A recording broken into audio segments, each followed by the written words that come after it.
Sino kaya yung sinasabi ni Director Melvin Matibag ng NBI, National Bureau of Investigation, na di umano merong tumawag sa kanya o may tumatawag sa kanya para dun sa problemang kinakaharap ni dating Congressman Mike Defensor at ang kanyang pamilya? Ano yun? May nakikiusap para huwag siyang kasuhan? May nakikiusap na itigil na itong isong ito? Ano kayang detalye nun? Pero kinumpirma po ng NBI Director, merong tumawag sa kanya. Sino kaya yon? Kung totoo yan, at palagay ko hindi naman magsisinungaling si Director Matibag dahil Director ng NBI yan, aba ibig sabihin, merong gustong magmagandang loob kay Mike Defensor kung hindi niya alam yung tawag na yan. O kung alam naman ni Mike Defensor yung tawag na yan, so ibig sabihin ito gusto niyang huwag siyang tuluyan sa kaso. Alam niyo kung bakit? May kilalaman man si Mike Defensor diyan sa tawag na yan. Hindi mo rin masisisi na merong magmamalasakit sa kanya kasi mabigat po yung kaso.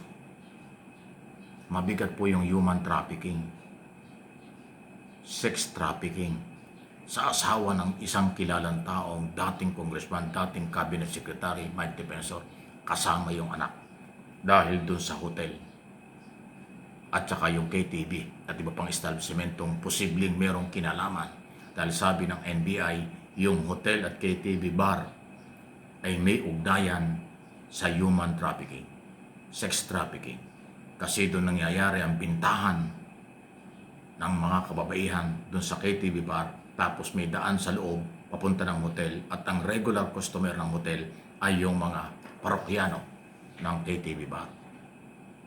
At higit sa lahat, mukhang may mga VIP pa, may mga malaking personalidad sa politika at iba pa ang nagiging customer doon.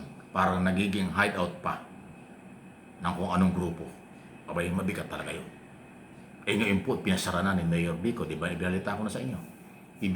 Pinasara na po ni Mayor Vico Soto dahil hindi talaga papayagan niya na mayroong human trafficking, sexual trafficking sa kanyang syudad, lalo pa sa Ortigas Center na napakalaki po ng negosyo dyan. Yan ay commercial district ng City of Pasig. Kung hindi man lahat, malaking porsyento ng Ortigas Center ay pag-aari ng Pasig. Ang katabi dyan ay Mandaluyong City at yung kapiraso dyan, yung EDSA, na EDSA Shrine, yan ay Quezon City. Tatlong may-ari ng Ortigas Center. Pero mas malaking bahagi dyan ay City of Pasig. Nandun yung hotel at KTV bar. Kaya ipinasara na. Agad-agad. So, ibig sabihin yan, pagka ganyan pinasara, ay tagilid na yung lisensya. Hindi na marirenew yan. Kung hindi rin mababago yung nature ng business, ay identify po kay Mrs. Defensor at yung kanyang anak. Kaya posibleng kung hindi nga alam ni Mike yung tawag na yan, saka Director ng NBI, baka mayroong grupong nagmamalasakit kay Mike Defensor kasi alam nila may pagkakulong at malaking problema yan. Kasiraan yan kay Mike Defensor. Politiko yung tao. Ganyan pala yung negosyo. Ayun ho yung dating eh.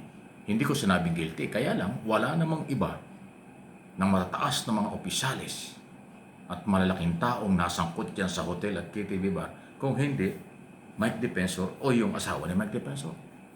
Ay meron pang sinasabi ang NBI na tuloy ang investigasyon. Baka mamaya bandang huli pati si Mike ay madamay na dyan kung siya ay meron bang kinalaman dyan. Siyempre mag-asawa sila eh. Alam nga namang hindi alam ni Mike yung negosyo ng asawa. Parang imposible yata yung gano'n. So, yan na po ang nangyari.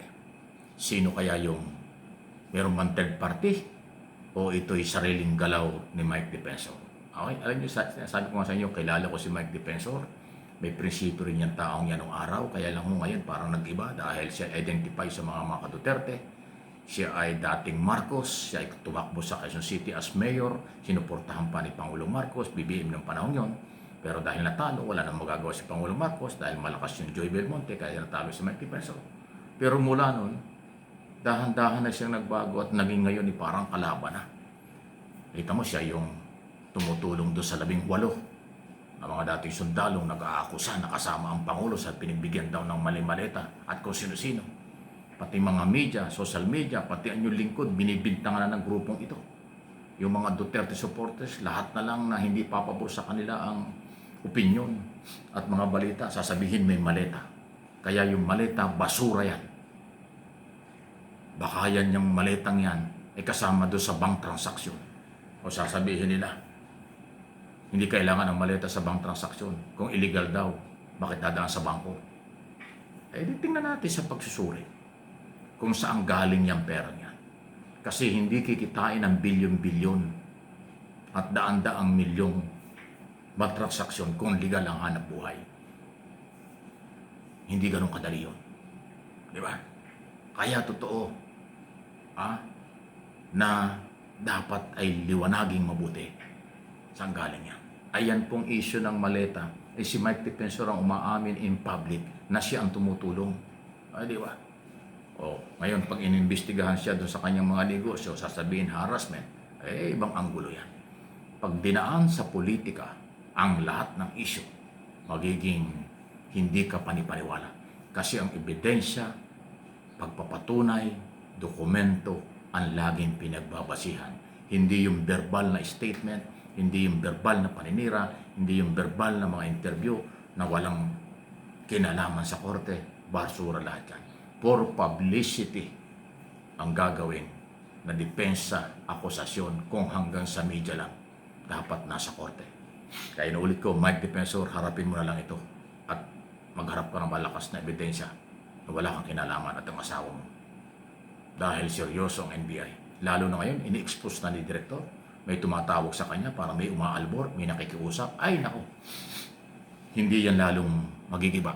Lalong magiging matibay at matibag. Si matibay ay lalong magiging hindi matitibag yan. Kasi labanan na ito ng ebidensya, responsibilidad at mga batas na pinapairal. Kaya nga siya kinuha ni Pangulong Marcos kahit na mga Duterte ng araw yan dahil pinagkatiwalaan dahil pinapakita niya na siya karapat dapat maging direktor ng NBI. Wala sa kanyang kampihan kung sino ang mali at may ebidensya, pananagutin. Nasa prosecutor's office na ang kasong yan doon po sa City of Pasig. Naku, patong-patong na naman ito, ha? Ano kaya ang mangyayari sa Maleta Boys? Ano kaya ang mangyayari sa laban at mga expose na ito between Mike Defensor at mga dating sundalo?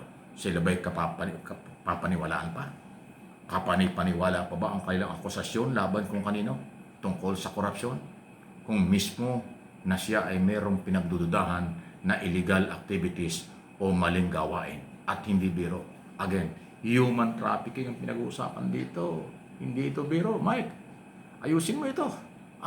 Pero hindi maaayos yan sa tawag o hindi maaayos yan sa pakiusap. Sa tamang proseso sa korte, aabot yan. Sa totoo lang. Please like and share.